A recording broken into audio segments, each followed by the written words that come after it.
Oke, sekarang kita lanjutkan ke soal berikutnya ya, nomor 3 dan nomor 4, uji kompetensi dari buku paket Matematika SMP kelas 7 halaman 31.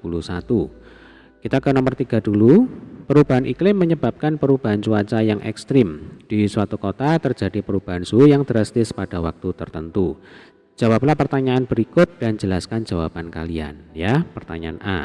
Jika suhu sekarang 0 derajat Celcius, berapakah suhu 3 jam kemudian jika tiap jamnya suhu bertambah 2 derajat Celcius? Nah, Adik-adik, kita bisa misalkan ya, jadi suhu sekarang itu sebagai T1, kemudian suhu 3 jam berikutnya kita misalkan sebagai T2.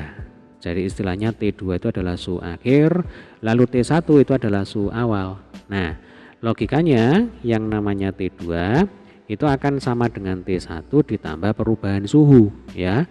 Kalau perubahan suhu itu kita bisa simbolkan sebagai delta T.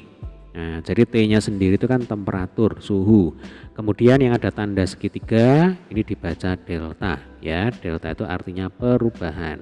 Nah, berarti T2 itu akan sama dengan T1 ditambah delta T. Suhu akhir sama dengan suhu awal ditambah dengan perubahan suhu. Gitu ya. Untuk perubahan suhu nanti tandanya itu bisa positif, bisa negatif ini ya. Positif kita gunakan yaitu ketika terjadi pertambahan. Lah nanti di pertanyaan B ya, ini terjadi penurunan suhu, maka nanti di sini tandanya adalah negatif gitu. Oke. Baik, kita ke pertanyaan A dulu ya, Dek ya. Jadi langsung aja ini T2 sama dengan 0 ditambah delta T. Nah, di soal kan dikatakan bahwa setiap jamnya suhu bertambah 2 derajat Celcius. Setiap 1 jam suhunya bertambah 2 derajat Celcius. Nah, kalau 3 jam berarti logikanya pertambahan suhunya menjadi 3 kali 2 derajat Celcius. Ya, berarti 0 ditambah 6 sama dengan 6 derajat Celcius. Jadi kalau suhu awal, suhu sekarang 0 derajat Celcius, maka nanti suhu 3 jam berikutnya ketika terjadi perubahan suhu, ya pertambahan suhu, 2 derajat Celcius setiap jamnya menjadi 6 derajat Celcius. Nah, sekarang kita lanjutkan dengan pertanyaan yang B, ya.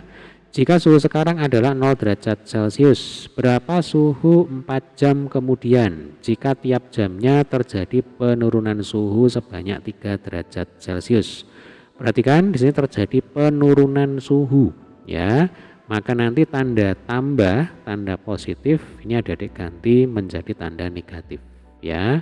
Jadi T2 sama dengan T1 dikurangi dengan delta T.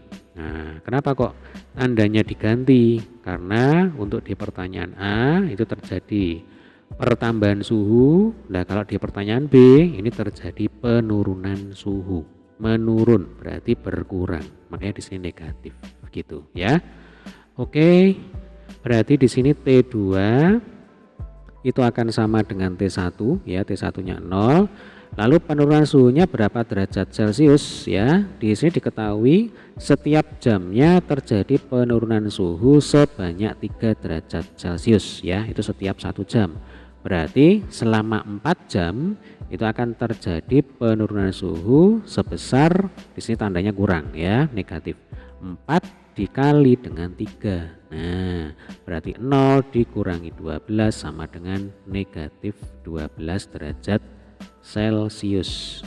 Oke, ini adalah suhu akhir ya setelah 4 jam ketika terjadi penurunan suhu sebanyak 3 derajat Celcius setiap jamnya.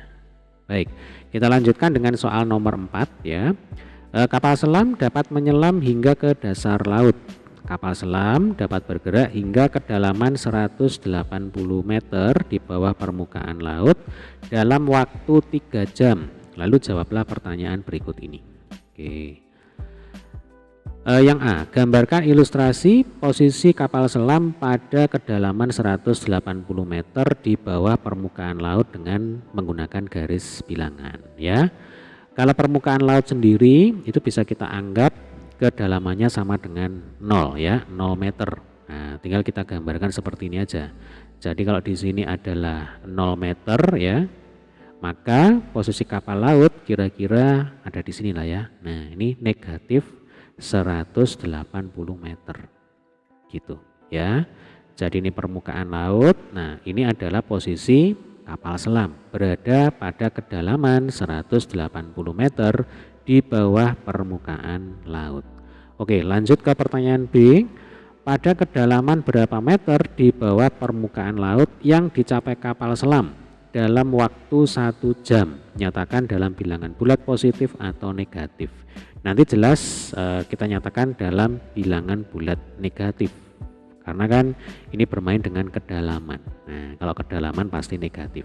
Jadi ya, yang ditanyakan adalah kedalaman kapal selam selama 1 jam. Nah, di soal tadi kan diketahui bahwasanya kapal selam itu bergerak hingga kedalaman 180 meter di bawah permukaan laut dalam waktu 3 jam. Nah, berarti selama 1 jam ya, logikanya nanti kapal selam itu akan bergerak pada kedalaman 180 ya dibagi 3. Nah, kita beri tanda negatif karena kita bicara kedalaman. Jadi negatif 180 dibagi 3 gitu. Oke. Berarti tinggal kita tuliskan di sini ya, Dek ya. Ini untuk soal yang B. Kedalaman kapal selam dalam 1 jam itu akan sama dengan negatif 180 meter ya. Ini ditempuh dalam waktu 3 jam. Berarti setiap jamnya, nah ini tinggal dibagi 3 kan gitu ya. Negatif dibagi positif itu negatif ya. 180 dibagi 3 itu 60. Nah, hasilnya di sini negatif 60 meter ya. Jadi jawaban atas pertanyaan yang B adalah kedalaman kapal selam dalam waktu 1 jam adalah negatif 60 meter. Oke, demikian tadi adalah pembahasan untuk soal nomor berapa tadi? Soal nomor 3 dan soal nomor 4 ya, Dek ya. Sampai ketemu di pembahasan soal berikutnya. Terima kasih.